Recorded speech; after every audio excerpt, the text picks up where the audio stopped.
আপনার প্রশ্নের উত্তর যদি তাওরাতের সাথে মিলে যায়, আমি আপনাকে নবী মনে করি, আপনার হাতে হাত রেখে কালেমা পড়ে আমি ইসলামের পথে, আলোর পথে আসব, অন্ধকারের পথ আমি ছেড়ে দেব। পাদ্রী লোকটা ডাক দিয়ে বললেন, আলী ভাই রে, আমি তোমার কাছে দ্বিতীয় প্রশ্ন করবার চাই।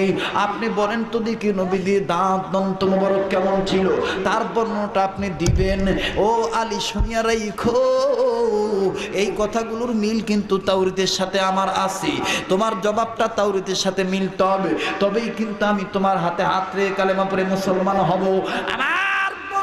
আমার ভাইরা রে, এইবার রাদিয়াল্লাহু তাআলা ডাক দিয়ে বললেন, পাদ্রী ভাই, তৃতীয় নম্বর প্রশ্নটা জানবার চাই। এবার পাদ্রী লোকটা ডাক দিয়ে বলেন, আলী গো, 3 নম্বর প্রশ্ন তোমার কাছে আমার, তুমি বলো তো দেখি, কালকে